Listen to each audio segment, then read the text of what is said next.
And I believe when this is not changing to project in self-sovereign identity, in real use cases, helping people to have a better life, then we didn't get to our target, where I personally thought our target is.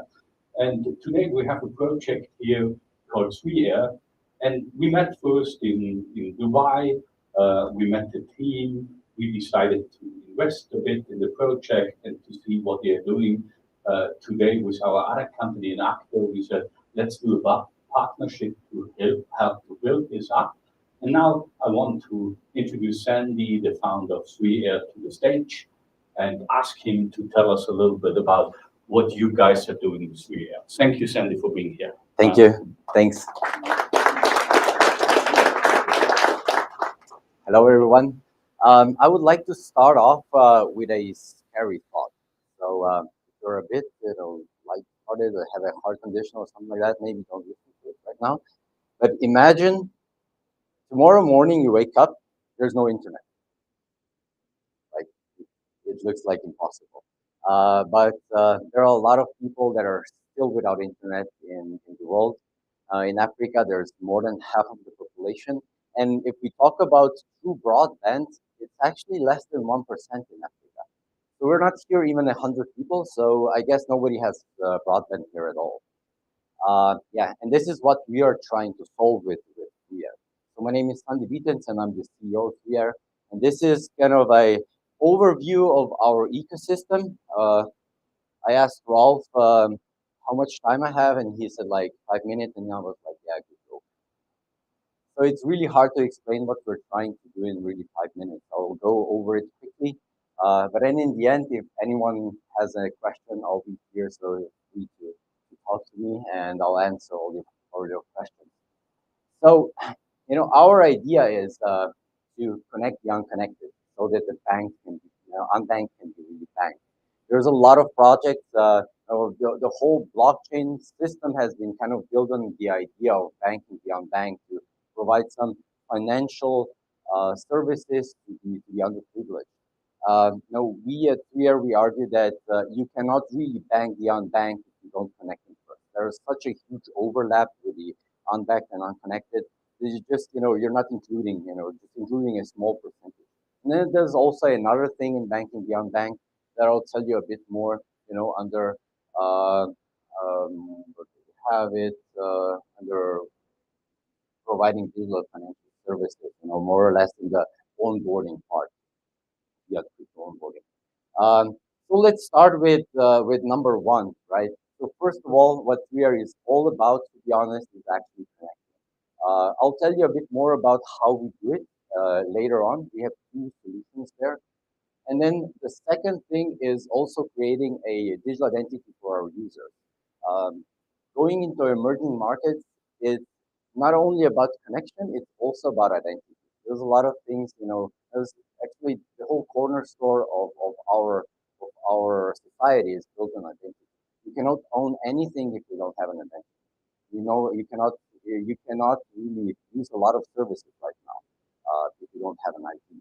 There's a lot of users in Africa that come to our offices with a handwritten card stating then their name and their address, and that should be then proof of their identity. Of course, the third thing is then really going a bit more into providing the financial services. If you want to today onboard a lot of people on the blockchain, it's really hard to go and expect them to know everything about crypto. Crypto is not really easy to understand, right? So we need to make it easier for them. And the custodial solution, until they really get to know what crypto is the way to go. If you really want to onboard a lot of new users, we need to make them as easy as possible for them. And of course, we also need to educate them, right? Continuous education is something that we are, going every step of the way, and we can do it because we actually have boots on the ground. And then we have the providing of financial services. There's one thing that's kind of a, let's say, a paradox when you're talking about banking beyond bank. And right now, if you want to be onboarded to crypto, if you want to own some cryptocurrencies, how do you buy that? Can you just go and wave with the cash or put the cash somewhere and you get crypto? Probably not, right? At least not legally. So the problem in Africa is that, in generally in banking, the unbanked, if you expect them to have a credit card or a bank account, they're not banked, they're unbanked actually, right? So you need to be able to take in cash, and to be able to take in cash, you need to be present on the ground again, or you need to be part of a ecosystem that's right now growing in Africa, and it's actually peer to peer, peer to crypto onboarding, and this is also what we are implementing. And then, of course, it's also if you want to have people that are empowered, you need to give them some revenue streams. And this is also where we are either partnering up with some other projects, or we have one good option of generating revenue for our users in Africa ourselves. And I'll speak about that. Just in a minute.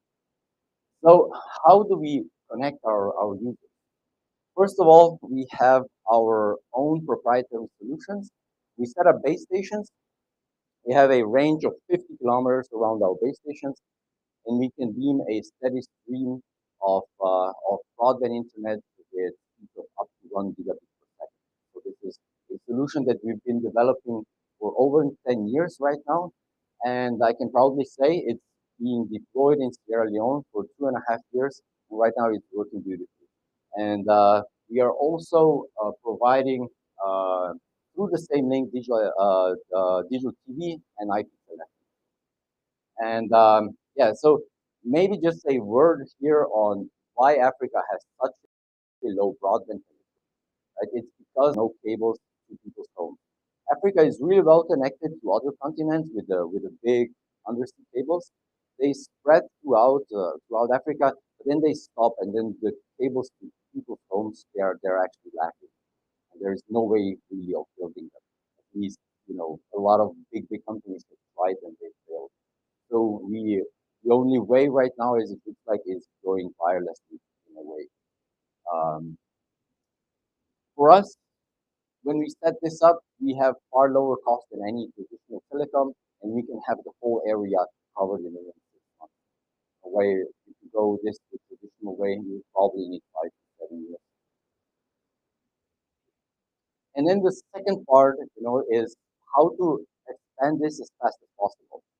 And here we are using in a way, a business model that has been popularized by Uber or Airbnb, right? So we actually want to empower the end user and give them the option to expand the infrastructure for us. And in return, they'll be able to actually earn some revenue.